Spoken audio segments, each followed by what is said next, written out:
portalense, chegou a vez para quem quer aprender como sofre o ser humano quando seu nome não sabe escrever.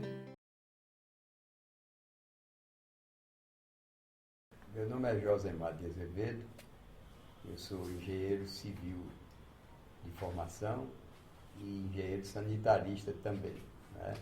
Sou engenheiro civil pela Universidade do Rio Grande do Norte e engenheiro sanitarista pela Faculdade de Higiene da Universidade de São Paulo, né?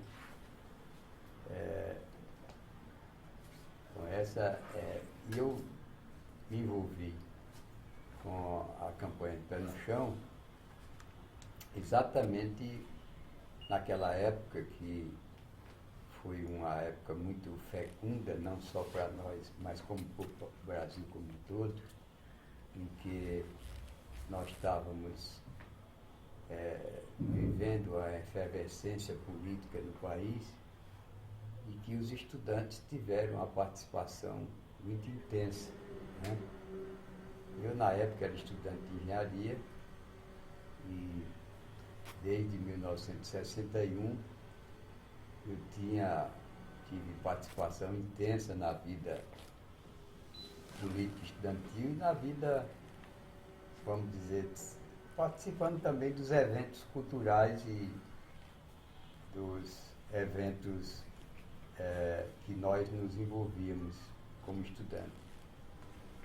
E naquela época houve um envolvimento de um grupo de estudantes exatamente com a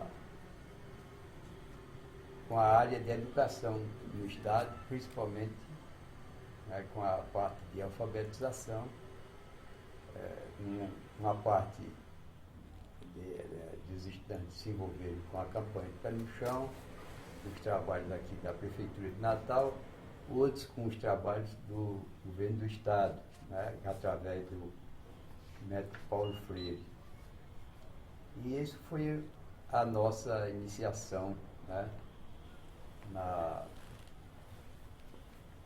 na área educacional. Isso se dá em que momento, em que ano, em que período? Olha, nós começamos a trabalhar exatamente em 61, 62, né? Assim, como havia também, só resgatando, como havia também, e para não ser injusto, né, havia também um grupo e, às vezes, participantes que participavam demais de um movimento que também se envolvia com o trabalho de alfabetização da igreja, né? Da igreja. E eu inicialmente... Movimento de educação de base. Movimento de educação de base.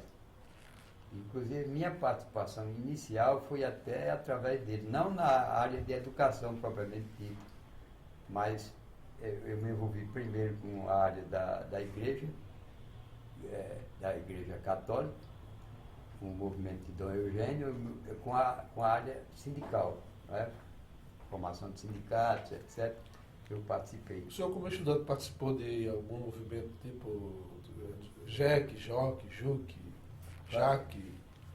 Sim, eu participei, isso é gozado, isso aí eu era chamado linha auxiliar da JUC, porque eu era chamado cristão anti-igreja, né? Uma turma grande era de JUC, né? Nós éramos amigos, minha mulher inclusive era de JUC, e essa equipe eu participava do movimento, porque eu participava também, mas nunca fui filiado diretamente à JUC. Esse movimento foi que deu origem à Ação Popular, né? Exatamente. Ele deu a Ação Popular, da qual eu participei. Participei e fui um dos dirigentes, né, da Ação Popular aqui no Estado. Então, eu era isso até essa semana, reencontrando com um amigo daquela época, e alguém fez essa mesma pergunta, aí eu dei uma risada e disse, olha, eu era chamado de linha auxiliar da JUC. Quando você falou isso, eu lembrei de Ação Popular. Exatamente. Você, Arlindo Freire, pessoa de gente.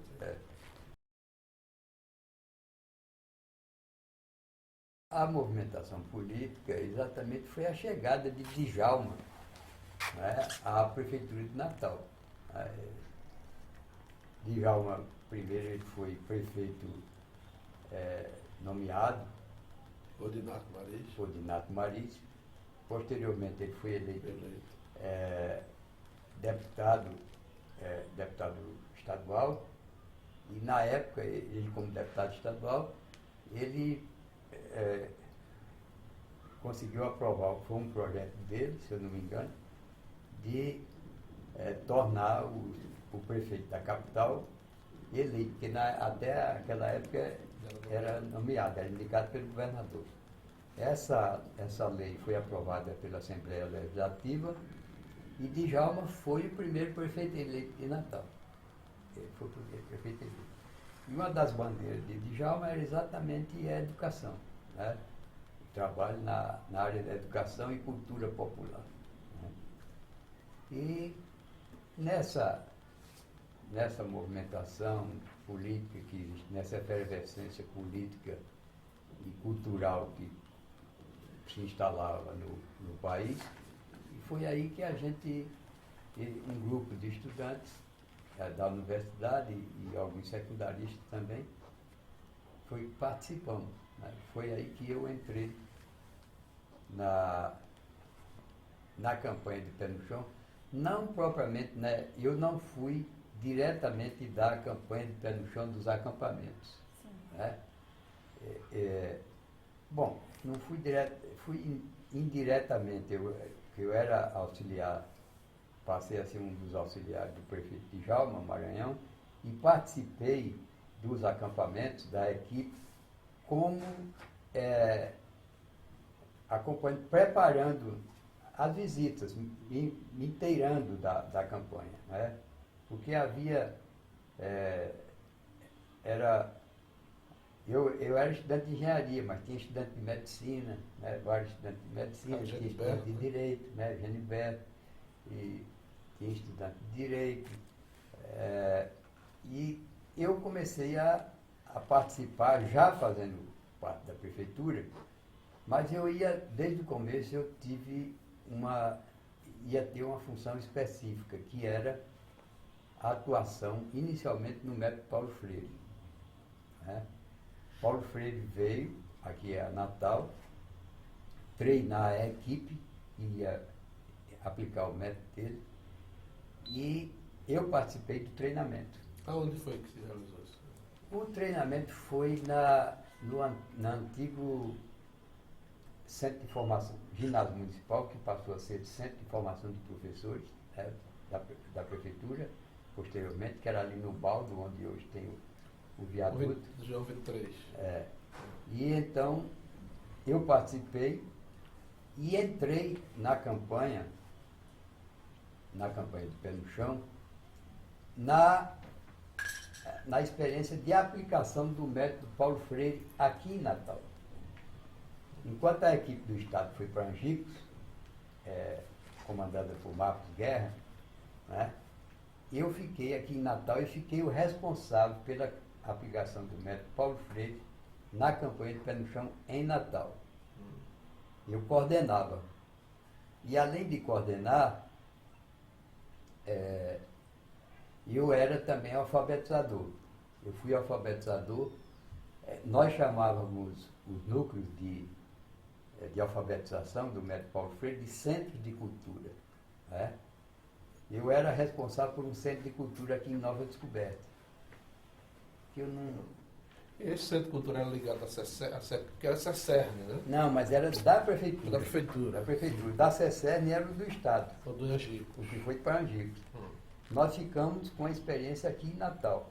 E nós abrimos um centro de cultura aqui em Nova Descoberta, e tinha outro centro de cultura no Canto do Mangue, lá ali na Roca, na favela do Maruim. E quem era o alfabetizador de lá, o condutor do Centro de Cultura do Maruim, era o irmão Machado, Zé Machado. Ah, Zé Fernando Machado. Zé Fernando Machado, sim, que nós chamávamos de irmão Machado. Irmão Machado. E hoje é nome de uma escola que lá. é nome de uma escola, É. aqui em Ponta Negra, né? Isso. E Pastor Machado. Pastor Machado, que ele faleceu, Conheci. ele era também da equipe nossa, da prefeitura. E esse foi o meu início com a campanha de pé no chão, já não nos acampamentos. Quer dizer, mas no Paulo o movimento Freire. que deu origem, que teve origem com o nome de 40 Horas de Angicos, ele se realizou em Angicos e ao mesmo tempo tinha uma experiência Paralelamente na em Natal. paralela. No Canto do Mangue e Nova Descoberta. Em Nova Descoberta, que nós chamávamos aqui de centros de cultura. Centro de E cultura. como é Eram que dois. funcionava esse centro de culturas? Olha, o centro de cultura eram com aulas à noite, né? Eram aulas noturnas, em que a gente seguia o método Paulo Freire para alfabetização em 40 horas, Trabalhava com jovens e adultos. com jovens e adultos, né? Principalmente adultos. E eu confesso uma coisa para vocês que é muito interessante, é que nós nos convencíamos no treinamento de que aquilo funcionava, mas nunca tínhamos aplicado. E eu vivenciei que realmente o pessoal se alfabetizava nas 40 horas. É impressionante. Eu não esqueço um depoimento de uma senhora que era uma das participantes. Ela tinha mais de 50 anos, E essa senhora, eu não lembro o nome dela, mas sei que ela, ou era na época, ou tinha sido, na época, ou ela tinha sido, eu acho que na época ela trabalhava na casa do governador Cortez Pereira, ou tinha trabalhado. E quando terminou as 40 horas, um determinado dia, ela chegou, e eu não me lembro como é que eles me tratavam, mas não sei se era professor, se era Josemar, e ela me entregou, disse, eu queria que o senhor entregasse esse bilhete ao prefeito, Djalma Arena. Ela escreveu de próprio punho um pequeno bilhete agradecendo a oportunidade que ela teve de se alfabetizar. Isso me emociona até hoje. Né? E aí ela disse que Djalma, né, e eu trabalho na casa do governador Cortez Pereira, Que não era governador. que não era Foi governador muito mais, tempo o ex-governador. Foi depois, né? Foi bem depois. E que era Era adversário. professor do curso de Direito É. da universidade e era adversário E era político adversário de Aloysio Djalma. de Djalma. E era adversário de Djalma. Ela disse, Ligado a Dinarte. exatamente ela disse. Por outro lado, o produtor Cortez Pereira tinha uma irmã, Lourdinha, que participou da campanha de pé no chão também, se aprende a lei. Sim, Lourdinha, né? É. Que, casado com Casado Bira, com Bira. com Birajara Birajara, Macedo. é. Isso. É. Bom, esse foi o início de meu envolvimento, né? Mas na campanha, na história de alfabetização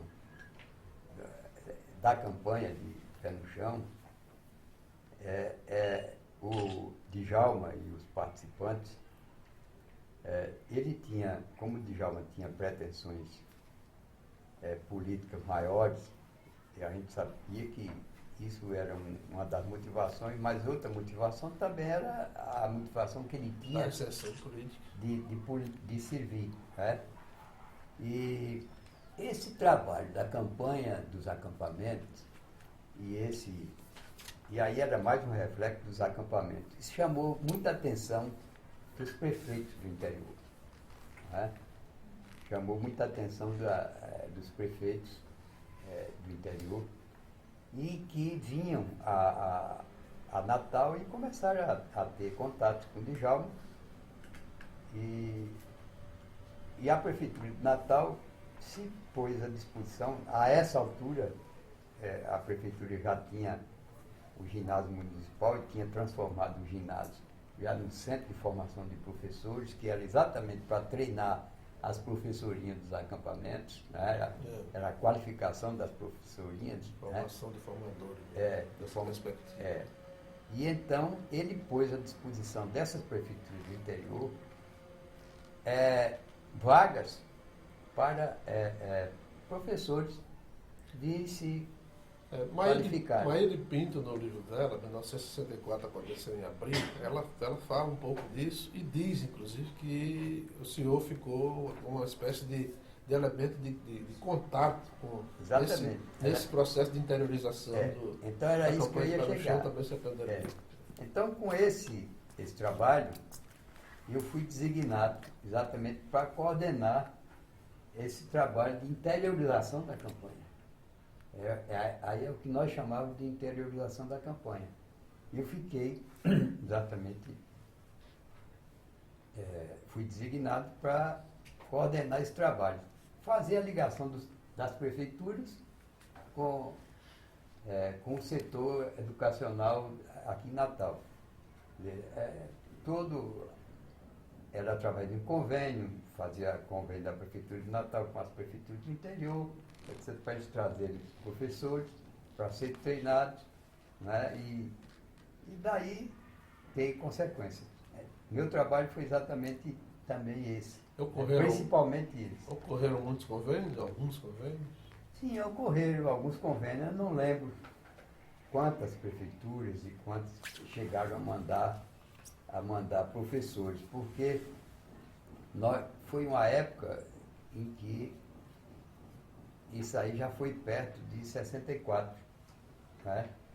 Já foi de 63, já foi final de 60.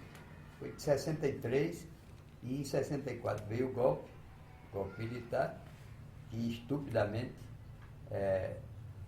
dizimaram a campanha, os acampamentos, né? Queimaram tudo, como na ótica deles aquilo era coisa de comunista. Como a campanha de pé no chão não tinha absolutamente nada ideológico. A campanha de pé no chão não tinha. Até o Paulo Freire dizia que a campanha de pé no chão, ideologicamente, era água de flor de laranja. É porque Paulo Freire insistia no que chamaram depois o método Paulo Freire, né? Na parte de conscientização. Tinha a conscientização e a alfabetização. Dividido. Exatamente. E a gente fazia isso. Eu até hoje eu tenho uns discos em vinil que eu usava no ciclo de cultura, né? Aí eu falei centro de cultura no começo, não era centro de cultura, era círculo de cultura. Eu lembro de dois long play que eu usava, né? Aí a parte de conscientização. Um deles era de Juca Chaves, né? Aí, que tinha alguma música, eu lembro daquela, o Brasil já vai à guerra, tem até porta-aviões, não sei o que, né? O Brasil já foi de JK, hein? Comprou porta-aviões. Valeu, comprou porta-aviões. Mais que ladrões, né? Mais que ladrões. Não sei, 82 milhões, mais que ladrões. Mais que ladrões. Aí falava JK, etc. Isso e um outro long play que eu ainda tenho guardado isso, muito bonito, a música é uma missa luba, né? É uma missa africana, né? Agora, uma das coisas que eu tinha também era, mas eu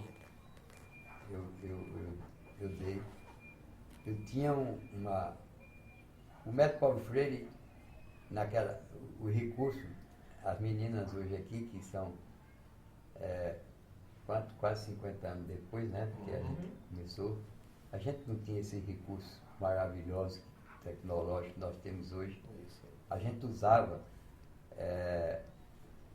a projeção de slide, né, em alguns lugares que não tinha energia elétrica, a gente usava uns projetores que usavam a lâmpada, aquela... Lâmpada de carvão. Né? Chegou a usar carvão de ar? Não, a gente já era mais adiantado um pouco.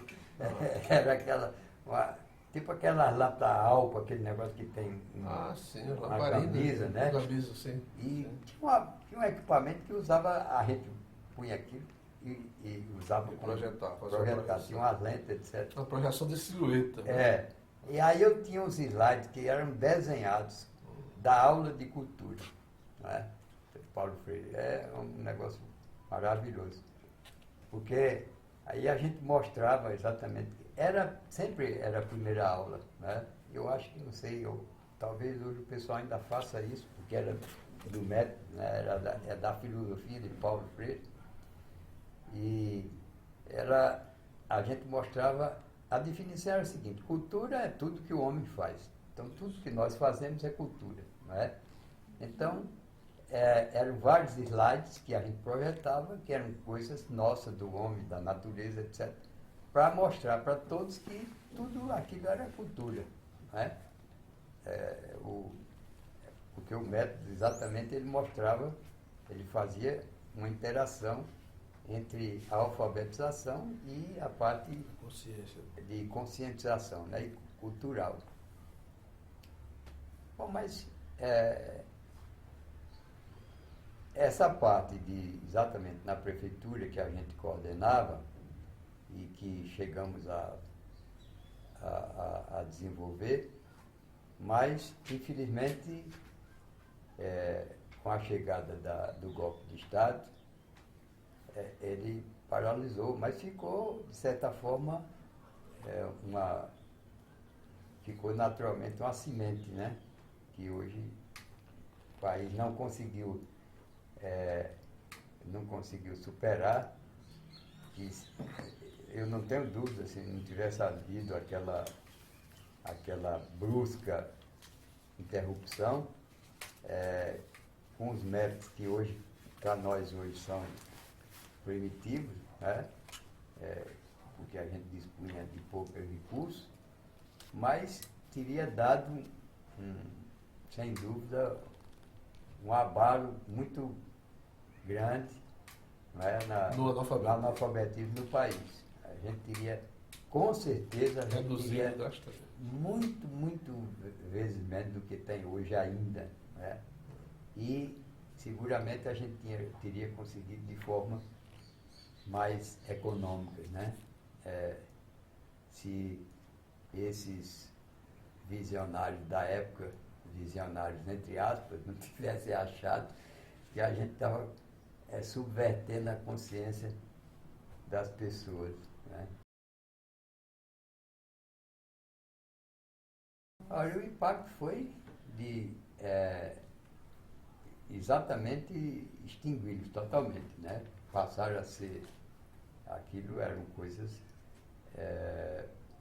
tanto os acampamentos como os círculos de cultura, eles passaram a ser vistos como atividades, entre aspas, vamos dizer assim, ilegais, né? Então, outros administradores vieram e simplesmente acabaram, porque a ideia era exatamente acabar qualquer resquício de... A ideia era transformar em cinza mesmo. Tanto era que tocaram fogo. Né? Era transformar em cinza, como fizeram com os acampamentos. As aulas foram suspensas imediatamente? Foram. Praticamente foram. Eu não lembro, porque algumas coisas. Primeiro, no dia do golpe, eu não estava aqui. Não é? Nessa época, eu também já tinha participação política e já era da Ação Popular, que tinha sido criada, um movimento político. Né? E no dia do golpe, eu estava numa reunião nacional de dirigentes da área estudantil, da Ação Popular. Adivinha onde? Em Belo Horizonte, onde foi que saiu o golpe. Estávamos lá. Era uma reunião com Betinho.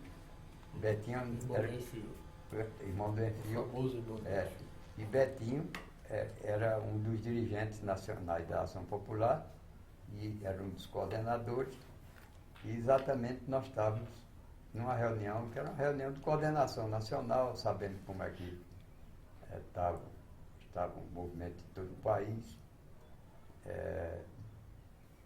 Tinha havido, naquela época, uma movimentação muito grande nas universidades, que era a greve. Houve uma greve no país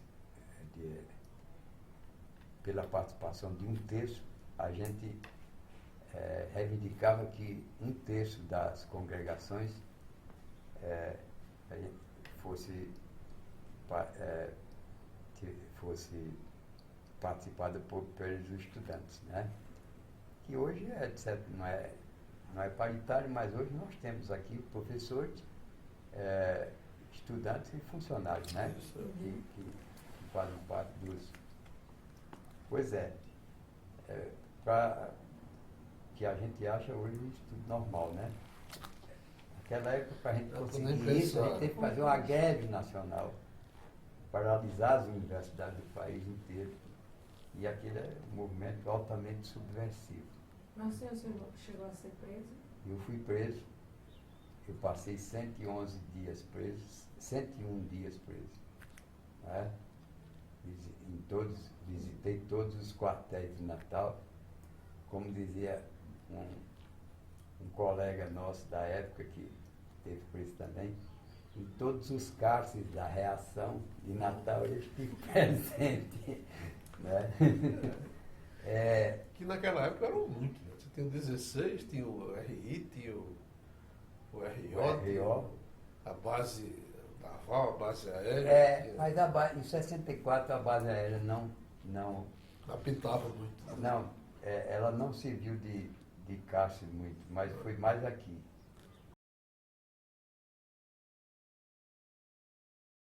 A faixa etária do nosso pessoal era de adultos, né?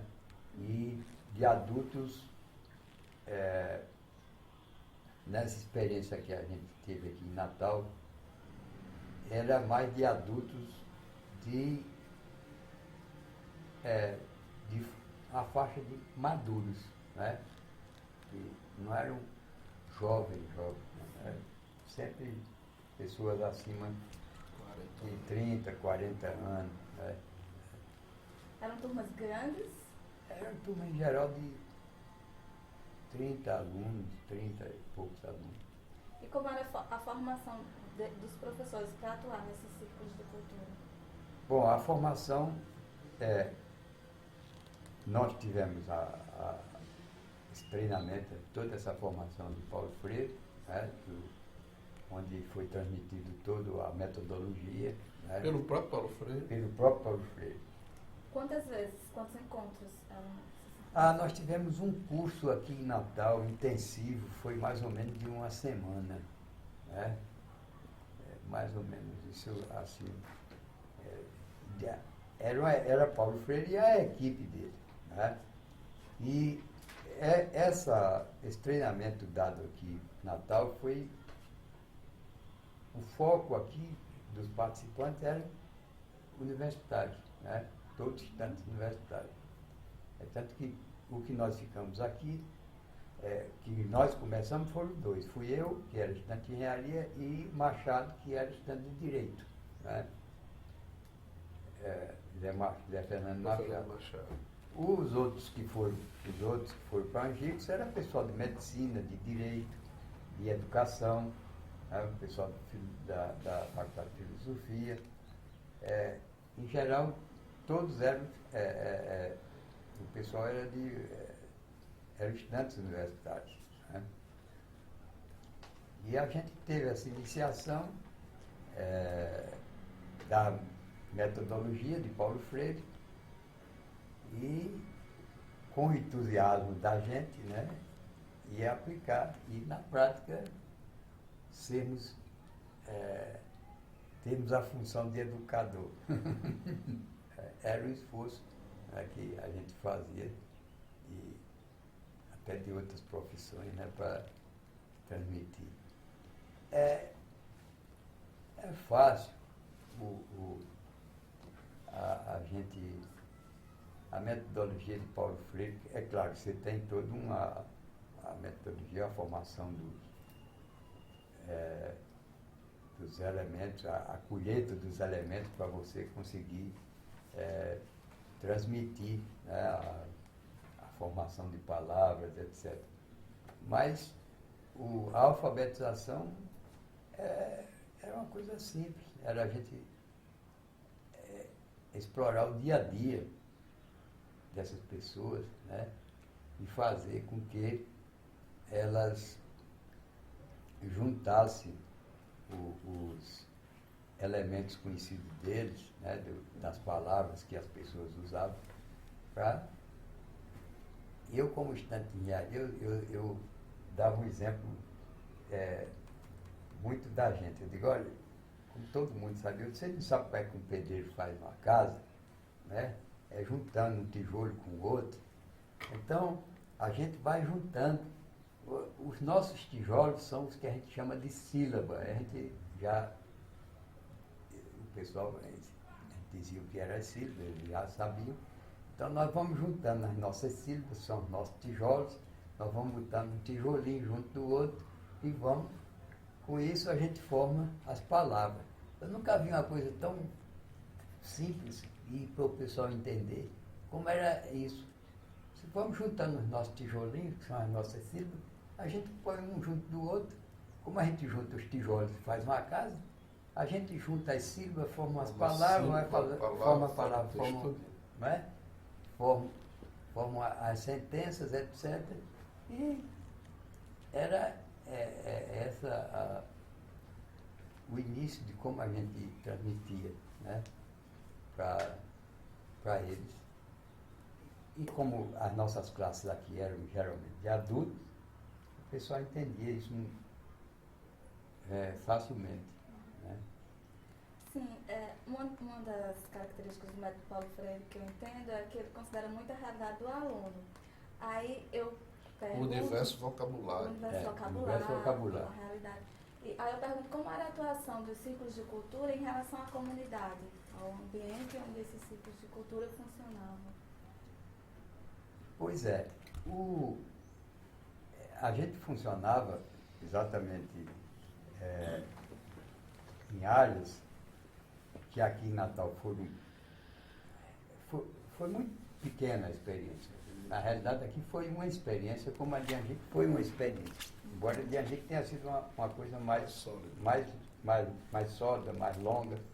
Eram escolhidos locais em que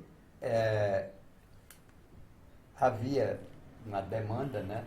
E como era uma experiência, as classes, que eram o círculo de cultura, que eram pequenas, não era difícil você fazer uma classe de 30 alunos, né? Dentro de um bairro, nos bairros. E a gente tinha esse contato com a comunidade, primeiro fazendo essa pesquisa, né, do universo vocabulário deles, desse universo vocabulário, daquelas palavras, a gente fazia as sílabas, que seriam os nossos tijolinhos, né? E a partir daí a gente fazia palavras, que eram palavras conhecidas dele, a partir desse universo vocabulário usado por eles. Mas foi, de certa forma, nós só formamos uma turma aqui, em cada ciclo de cultura aqui em Natal. Que foi exatamente, a gente fez bem assim, eu não lembro qual foi a diferença a diferença temporal, a linha do tempo, mas foi quase paralelo. E logo em seguida veio o golpe militar. E quantos círculos se formaram? Aqui em Natal nós tínhamos 2 só. Só os 2. Só o do Canto do Mangue e aqui em Nova Descoberta. Que eu, 50 anos depois, eu já fiz um esforço de memória, eu não consigo saber o que eu era, né, alfabetizador, onde era a casa, eu não consigo lembrar a rua. A casa de Nova Descoberta? A casa de Nova Descoberta, que funcionava como ciclo cultural. Naturalmente era uma escola. Eu acho que era um local que tinha uma escola, provavelmente uma escola municipal, porque uma das coisas que depois a campanha de Pé no Chão fez era trabalhar, aumentar o núcleo, não só inicialmente como era o núcleo de palha, né? Mas houve uma segunda etapa de Djalma, em que ele passou a usar as chamadas escolinhas, né? E houve até que era de alvenaria. De alvenaria. E houve até, primeiro usava casas já existentes, posteriormente a prefeitura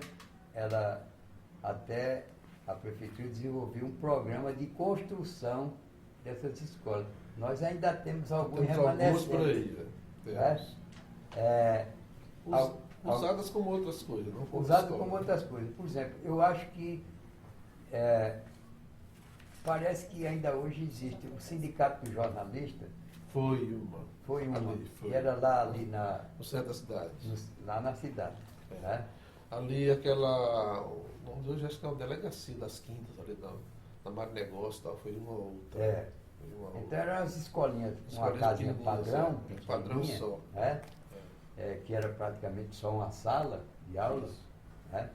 Com uma dependência de apoio, qualquer coisa assim. Não tinha muitas. Tinha muito. Era o trabalho. Imagina Natal. Ali onde é a sede dos escoteiros hoje, ao lado do quartel da polícia também foi uma. Mas não morou Newton Navarro ali naquele conjuntinho, tendo a América. Sim, aquele conjunto era do IPASE. Do IPASE. Né? Exatamente, ali tinha uma. Várias. Como eram os materiais didáticos utilizados nos círculos de cultura? O material didático era material comum de jornais, de revistas, de discos, como eu já falei com vocês, né? Esse era o material que a gente usava. Existia cartilha? Não, no nosso, no método Paulo Freire, não. Na parte de alfabetização tradicional de alfabetização não, de educação tradicional da campanha de Pé no Chão, a campanha chegou a ter uma cartilha, né? Chegou a desenvolver uma cartilha, que é uma história paralela aí, que eu não sei bem, mas é uma polêmica grande, esse negócio da cartilha da campanha de Pé no Chão. Eu sei que a campanha, a professora Margarida Cortez, ela foi uma das participantes, que conhece bem, e Diva, a professora Diva da Salete Lucena. Diva foi quem coordenava. Onde se encontra a professora Diva da Salete Lucena? No Rio de Janeiro. Ela mora no Rio de Janeiro, segundo. Nunca ela mais. Tem uma outra que mora no Rio, Estela, como é o nome? Tem uma outra, Lourdes, não sei. Outro dia acho que foi Gileno Guanabara que falou que tem uma outra professora que mora no Rio de Janeiro. Agora a Diva foi a pessoa que coordenou ela, mesmo a cartilha, né, o desenvolvimento da cartilha, que tinha uma parte que foi discutida com o pessoal de Recife, do MCP, né, do Movimento de Cultura Popular do Recife, e foi aí onde nasceu, e as discussões aqui em Natal, no Centro de Formação de Professores, né. Essa tinha cartilha, a nossa não tinha. O método Paulo Freire, a metodologia era desenvolvida e, na realidade, a cartilha era o universo vocabular dos alunos, né? Que era uma coisa muito interessante. Como se dava a produção de materiais para os círculos de cultura? Não, era oral. Né?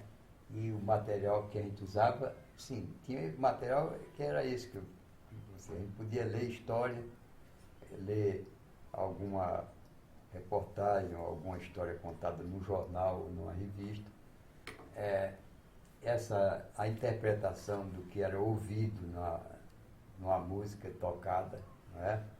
Esse era o material que a gente usava. Uma leitura crítica. Né? É. Basicamente era isso. Como era o acesso dos alunos à leitura? Assim, tinha uma biblioteca? Não tinha, não deu tempo. Isso não tinha no círculo, né? No círculo. No círculo. No círculo. Esclareceu o que era o círculo, que era a campanha de pé no chão. A campanha A campanha de pé no chão tinha biblioteca. A campanha de pé no chão tinha biblioteca. Né? Mas os alunos dos círculos não tinham acesso a essas bibliotecas? Não, tinha. Olha, Natal naquela época tinha umas bibliotecas públicas e uma biblioteca volante, né? Que era um programa de Djalma, que tinha as bibliotecas volantes. Que São as itinerantes? Que chamam Itinerantes, né? Que passavam pelos bairros. E tinha algumas que a gente chamava de biblioteca, na realidade eram umas espécies de centro de empréstimo, né? Que eram. Tem algumas fotos, há poucos dias atrás, numa solenidade que houve na Assembleia Legislativa, tinha uma exposição de fotos. Vocês fizeram, né?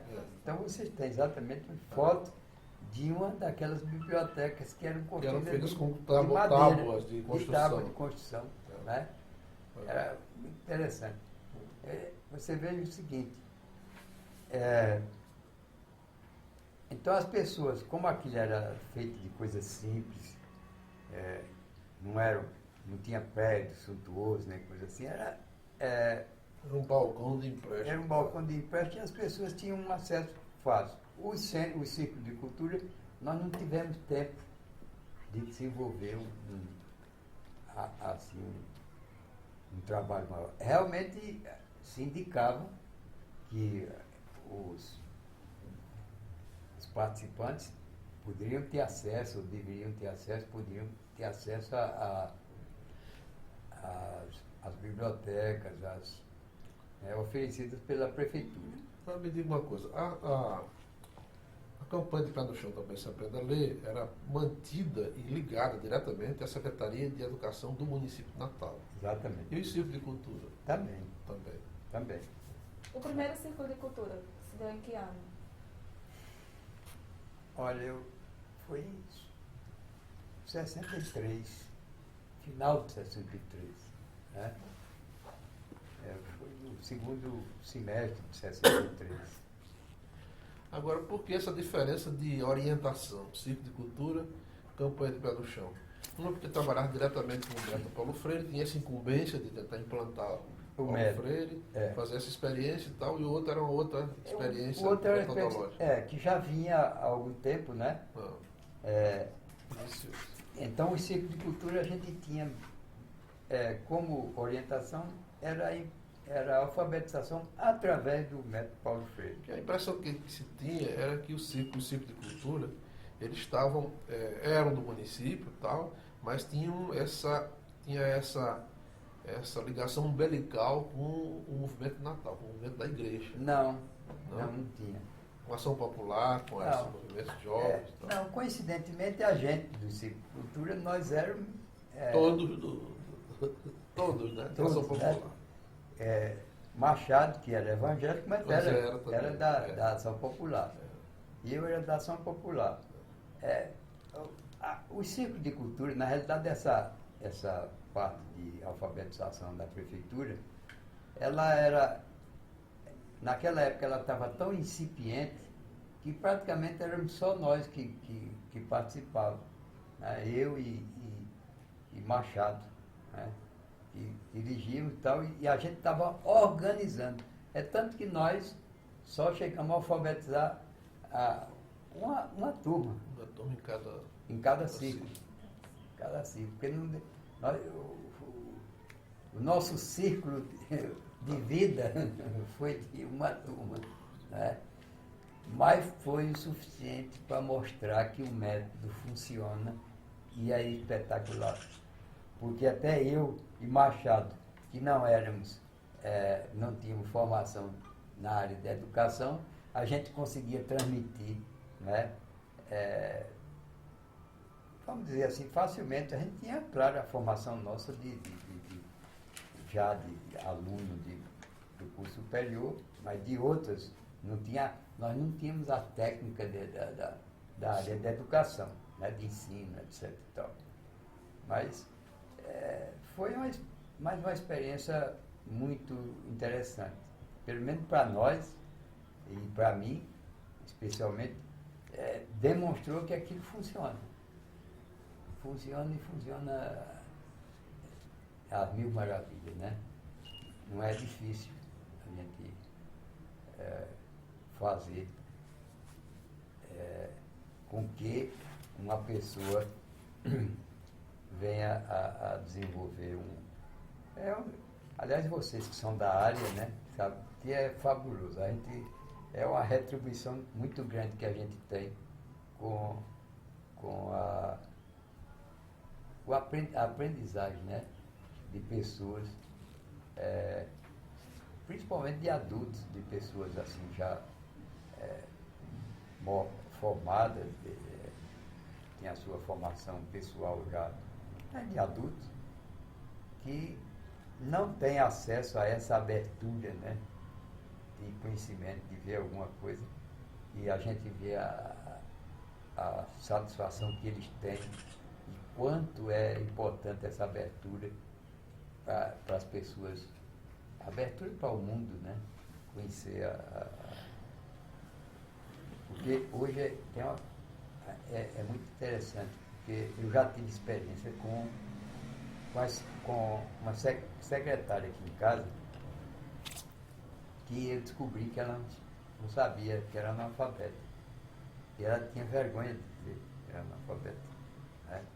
Não sabia alguma coisa, não sabia ler. Sem ler nem escrever. Eu descobri que ela tinha, um dia eu pedindo para as coisas, ela disse, mas eu vou confessar para o senhor, eu não sei ler. Eu vi que ela tinha vergonha de dizer isso. Então, o despertar de uma pessoa que não sabe ler e descobre isso é uma sensação espetacular. Né? As aulas de alfabetização no Círculo de Cultura eram todos os dias, em que horário? Como era à noite, eram noturnas, em geral de uma hora, né, uma hora e pouco. E eram todas as noites. Eu não lembro. Segunda a sexta-feira. De segunda a sexta. Era de segunda a sexta. Na realidade era o que a gente chamava de círculo de cultura, porque não era aula propriamente assim de alfabetização. Era uma coisa mais ampla, né? Onde a gente discutia alguns temas. Claro que a gente tinha a parte de aprendizagem da língua propriamente dita, da alfabetização, da escrita, etc. Mas tinha aquelas outras coisas, por isso que a gente chamava de ciclo de cultura, outras atividades, né? Atividades culturais? Culturais, né? Como a gente trazer uma música, né? E explicar o que é que significava aquela música, né? Trazer algumas atividades, lúdicas, né? Como um João Redondo, por exemplo, uma apresentação. É um negócio espetacular você trazer. O prefeito gostava, né? Que era uma coisa importante, né? Que o prefeito Djalma dava uma atenção especial a essa área de cultura, né? Principalmente da cultura popular, em que nós tínhamos todos esses, que ainda, acho que por conta dele, ainda nós temos a remanescente, né, aqui em Natal, do Bambelô, do Coco, né, do João Redondo, o apoio àquelas danças populares, né, as apresentações, Araruna. Então, quando a gente tinha a oportunidade, se apresentava a esse grupo alguma coisa dessa natureza, né? Tem a oportunidade de você mostrar, porque exatamente eu falei aqui no começo que uma das coisas da metodologia de Paulo Freire era a primeira contato que a gente tinha com a equipe, era a aula de cultura, né? Exatamente onde a gente mostrava que capoeira, né? Faz parte da cultura, capoeira, eu estou vendo ali o menino soltando pipa ou qualquer coisa. E tudo isso é cultura, né? E era importante a gente mostrar e a valorização dessas coisas. Então, coisas que em geral pertencem ao universo dessas pessoas, né? E a gente fazia, uma das coisas que a gente tinha por objetivo também era fazer com que eles valorizassem isso, né? E que isso era uma coisa importante da nossa vida e da vida deles, né? Esses autos populares faz parte do trabalho. No caso, tinha uma merenda? Não. Não. Não lembro de nada, não tinha. A gente passava assim durante uma hora à noite, essa hora, onde se tinha. E na realidade era você, a alfabetização, chamadas 40 horas, mas você gastava um pouco mais porque você tinha outras atividades que não eram a alfabetização propriamente dita, né? E, no caso, em cada círculo de cultura funcionava uma coordenação? Como era que estava esse processo de matrícula desses alunos? Não, olha, eu, passado tanto tempo, 50 anos, tem algumas coisas que eu não lembro mais, né? Até porque eu apaguei algumas coisas do meu. Como eu fui preso político, e eu desenvolvi na prisão um processo de apagar algumas coisas. Que não tinha, mesmo alguma coisa que não tem uma implicação, mas esse processo me fez esquecer algumas coisas, alguns detalhes, né? E às vezes numa conversa dessa, realmente ela vai voltando, né? Mas eu não lembro mais como era que era feito. Eu acho que dentro do processo da prefeitura, como da Secretaria da Educação, então havia uma divulgação naquela área de que ia haver esse trabalho de alfabetização de adultos, etc., né? E então as pessoas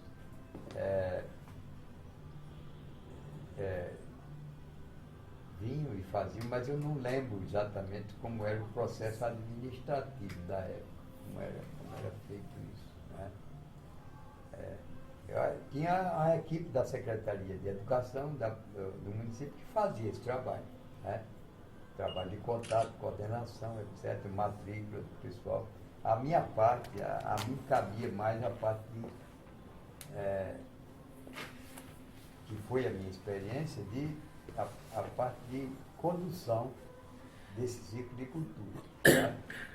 Essa parte de base, a Secretaria da Educação tomava conta e fazia os contatos, a matrícula, etc. Olha, a gente tinha um contrato de prestação de serviço com a prefeitura, né? E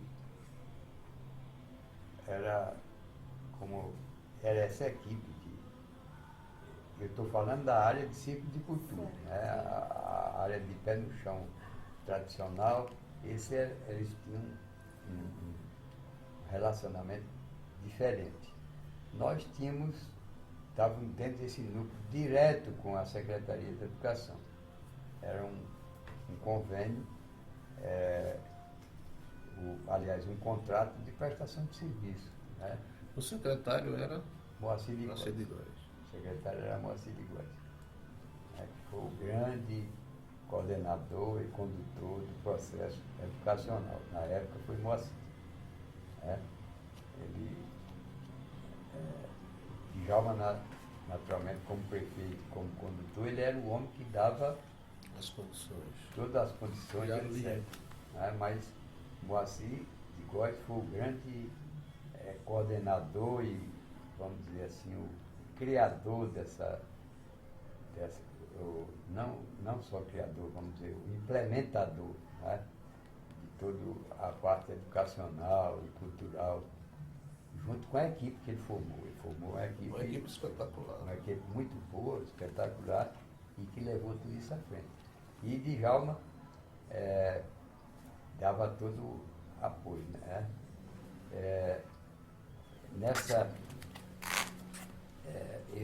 Gozado que isso há um mês e pouco atrás, nessa sessão que houve na Assembleia Legislativa, sobre os 50 anos da campanha, eu fui um dos homenageados, como tendo participado, e nessa oportunidade pude resgatar uma foto minha que eu não conhecia, não sabia.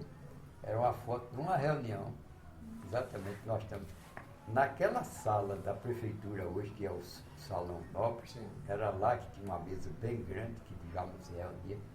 Então, Que era a Escola Civil Social. não, a prefeitura, o Palácio Da Felipe Prefeitura, Camarão. no Palácio. O Palácio Fica Felipe na Câmara Camarão. Municipal. Tá. Que lá tem uma reunião, presidida por Djalma, está Moacir de Góes, estou eu, tem outros participantes, vários participantes da campanha como um todo. Era uma reunião de trabalho dos coordenadores da área da educação. Eu resgatei essa foto que eu nem conhecia. Aí Djalma disse: olha, vocês são malucos, vocês não estão vendo para onde estão conduzindo esse movimento de vocês, o país. Você, como Djalma era lúcido politicamente, né? Vocês são malucos. Naquele famoso comício de Jango, né? Sei, eu vi isso tudo. Dê esse recado, essa pessoa disse que ainda deu o recado a Prestes, a Giocondo e alguns dirigentes lá, o depoimento de Djalma.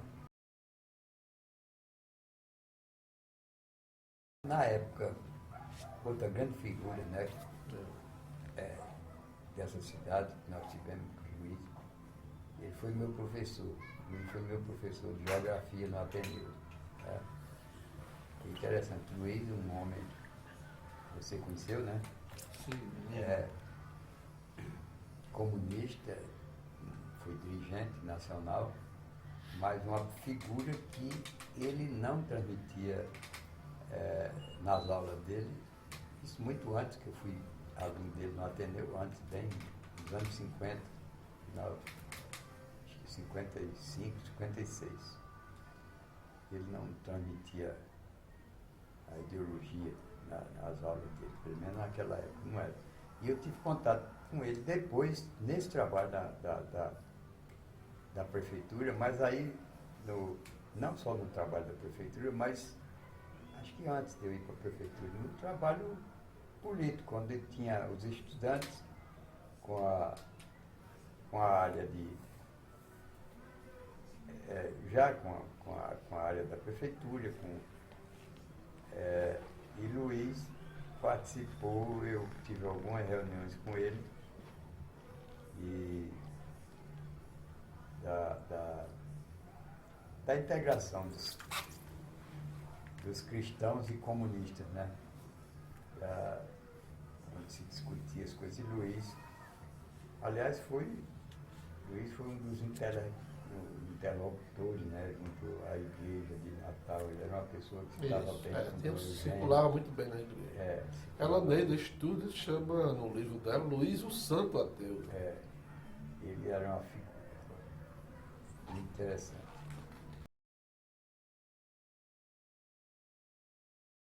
A avaliação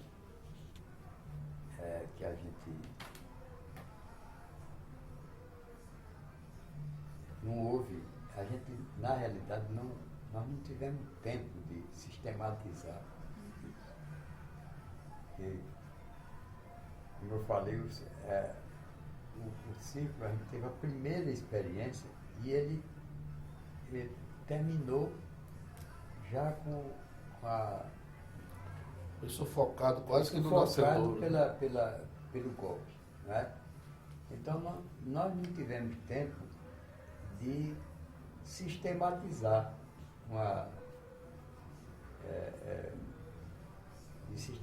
o circo. Não houve tempo para se fazer uma estruturação de avaliação, de acompanhamento, etc., que teria sido muito interessante. Né? Mas, na realidade, não houve tempo. Né? A avaliação que eu tenho mais presente é aquela história que eu contei da alfabetizando, né, a senhora de 50 e poucos, 60 anos. E sintetizou tudo num depoimento. Sintetizou no depoimento. Escrito. Né? Escreveu, que era um agradecimento ao prefeito, a oportunidade que ele tinha dado a ela. Essa é a avaliação maior assim, que a gente tem. Porque, do ponto de vista assim, pedagógico, etc., não houve tempo de estruturar. Né? Não houve tempo. Realmente, foi uma experiência pequena, quer dizer, mas que não houve tempo. Ela não teve a duração, por exemplo, que os acampamentos e as escolas da prefeitura tiveram, que já tinha uma estrutura, né? Tiveram uma estrutura mais profissional já no final, com orientação pedagógica, etc. Então, mas o circo não. O circo foi realmente uma experiência que era tocada pelo entusiasmo, né? O entusiasmo de quem... A nossa geração foi muito interessante. A nossa geração é a geração que achava que a gente tinha condições de mudar o mundo. Né? Nós achávamos que podíamos mudar o mundo. Né? Interessante. A gente sabe que isso não é possível, mas fizemos um esforço. Né? Mas na nossa juventude a gente achava que podia mudar o mundo. Né? E mudar o mundo no início, né, nesse período aí até 64, uma perspectiva nacionalista, de valorização das coisas do Brasil, né, mais ou menos isso, né, contra o capitalismo internacional, contra as multinacionais, né, as bandeiras eram todas essas, né. Hoje dentro de um contando contexto internacional. E algumas coisas que a gente defendia, né, hoje a nova geração, isso é muito importante que se transmita para as pessoas, para novas gerações, porque hoje a gente lutava por coisas que a geração de hoje, quer dizer, do século XXI, acha não tem nem sentido por que lutar, né? Porque são coisas normais. Então a gente lutava há 50 anos atrás por coisas que eram consideradas pela classe dominante de absurdo.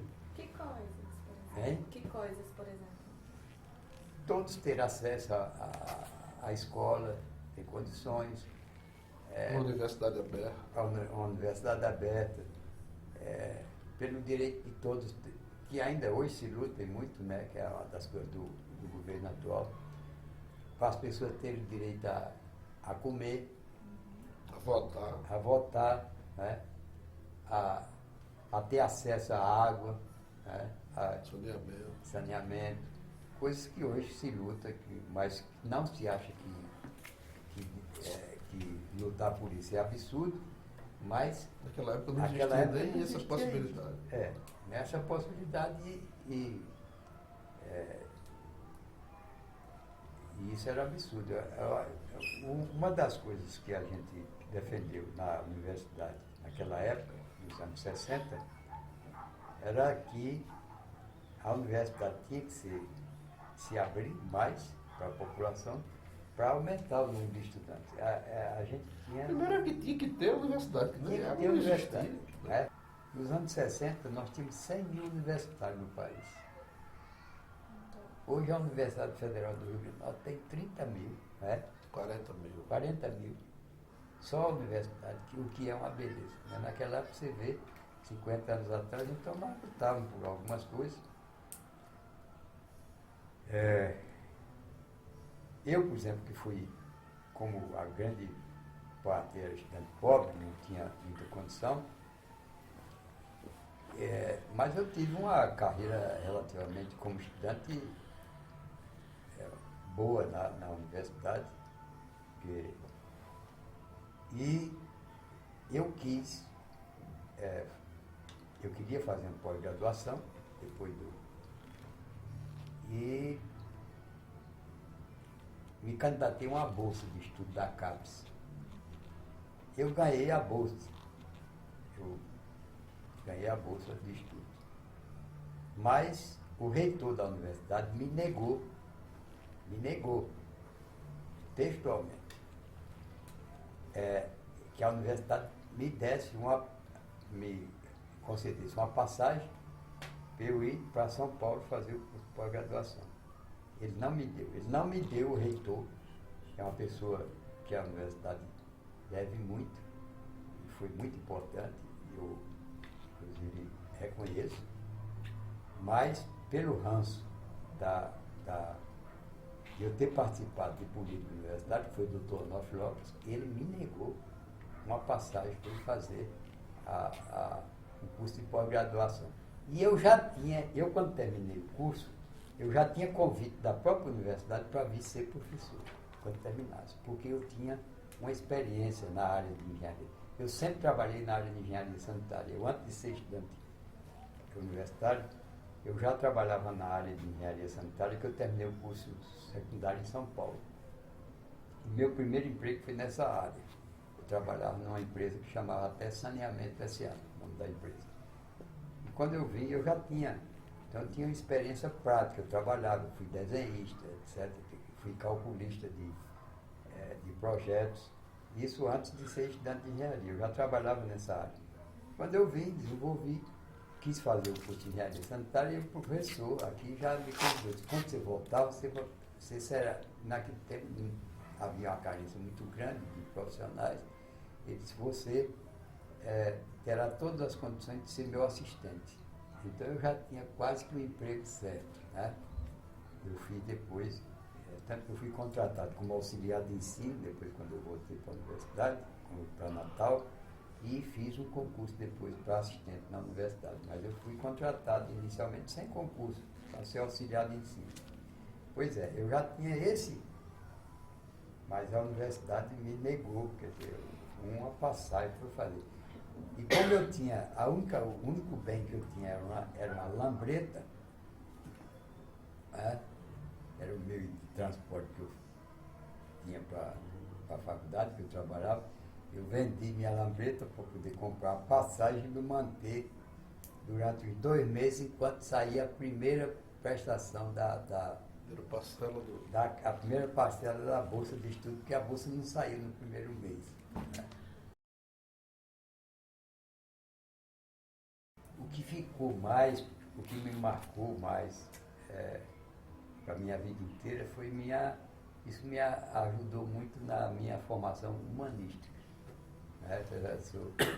Eu sei da área técnica, da área tecnológica, engenheiro, etc., mas eu sempre, minha formação humanística foi muito marcada por essas participações, por esse contato, né?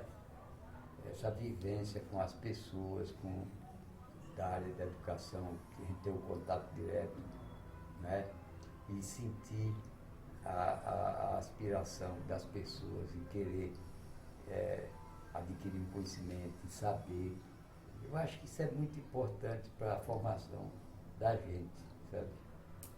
E eu acho que isso me marcou muito como pessoa, né? De fazer gostar de leitura, de arte, né? transmitir também essa sensação para os meus filhos, etc. Né? Eu acho que isso foi muito importante. Por isso que eu acredito que a participação, que a gente tem muito pouco hoje, né, até pelas condições normais, a participação do estudante ter a vivência nesses movimentos como um todo. Hoje naquela época a gente tinha a participação política, a motivação política. Hoje a motivação política é muito menor e infelizmente eu acho que isso é uma das faltas para a formação, inclusive, da nossa juventude atual. Aquilo nos ajudou muito, essa participação, essa visão geral. Nos ajuda como pessoa, como formação de gente, de ser gente. Né? E eu nunca esqueci disso, dessa minha passagem, acho que foi muito proveitosa para conhecer, né? Isso ajudou a conhecer a cidade. Né? Eu, por exemplo, bom, isso aí já é capoeira profissional, mas eu sou uma pessoa que conheço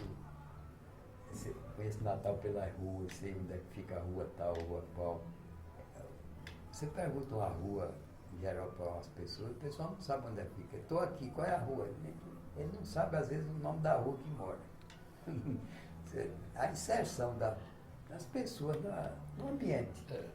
Né? Além de saber a rua, as pessoas sabiam da rua, o nome da rua e aquele nome, o que significava para aquele bairro. Exatamente. Quem era aquele fulano que denominava aquela rua, né? Ou se a rua tinha um nome indígena, se a rua tinha um nome que se se referia a um aspecto da história. Né? Eu acho que essa formação geral, talvez por outras coisas que não se perdeu, né, um pouco. E a gente se inserindo nesses trabalhos, sendo da área da gente ou não, ajuda muito a formação da gente, né? No futuro profissional, etc. E como gente. Né? A minha passagem isso ajudou também muito na minha formação política, né? De compreensão política, a passagem por essa área de educação de base. O seu depoimento consta, a partir de agora, né, como uma página importante dessa história. E se quiser deixar algum recado para a moçada que vai lhe ver, fique à vontade. Nós temos só que agradecer a sua participação. Eu que agradeço a vocês, ter me ouvido. Minha participação não foi assim tão importante nesse processo, mas foi um grão de areia nesse grande deserto, né, que tem. Mas eu acho que a mensagem, o importante, é que as novas gerações, elas devem, e que nós também, de outras gerações, façamos um esforço para que elas conheçam aquilo que foi feito, como começou essa caminhada da qual vocês participam, né? E que quantas vezes é difícil, né? É difícil se começar. E a gente ter conhecimento disso, dessas dificuldades que outras gerações tiveram, eu acho que isso serve como combustível, né? Para que os de hoje, com mais entusiasmo e com mais facilidade com o que existe disponível hoje na tecnologia, etc., possa fazer mais rápido. Nós temos que, todos nós somos responsáveis por esse país, para resgatar a miséria desse país. e uma das grandes misérias do nosso povo é não saber ler, nem escrever, não ter condições de ter acesso a tanto conhecimento. Hoje a gente não sabe disso, mas ainda ontem eu estava ouvindo uma entrevista da ministra, né, uma ministra que é responsável por essa área social, né, disse que hoje eles encontram gente, e é verdade isso, com dificuldade, não sabe nem que existem determinados programas sociais no país, porque não tem condição de acesso à informação, a saber, que são pessoas que, então, pessoas por falta de informação, por falta de conhecimento, não têm acesso nem à ajuda que eles podem ter. E corre sempre o perigo de ficar na mão de gente inescrupulosa, né? Que usem, que os use para tirar proveito indevido.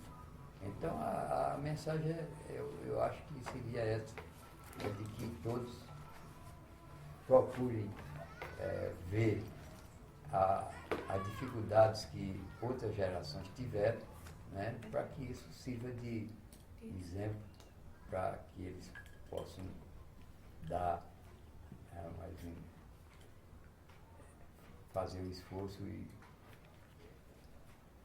para ajudar a essas pessoas que estão com tanta dificuldade, né, a sair disso, porque nós estamos hoje numa situação, pelo menos agora, que vislumbrando alguma luz no fim do túnel no país e que a gente pode ter uma oportunidade maior para essas pessoas que não têm acesso a essa informação.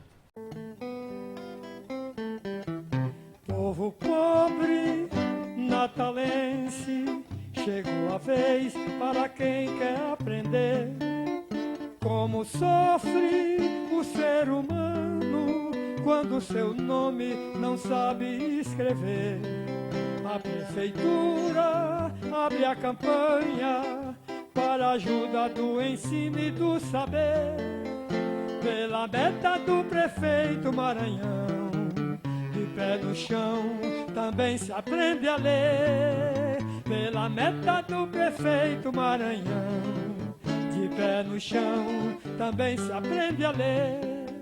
Povo pobre, natalense, chegou a vez para quem quer aprender como sofre o ser humano quando seu nome não sabe escrever. A prefeitura abre a campanha para a ajuda do ensino e do saber, pela meta do prefeito Maranhão. De pé no chão também se aprende a ler, pela meta do prefeito Maranhão. De pé no chão também se aprende a ler.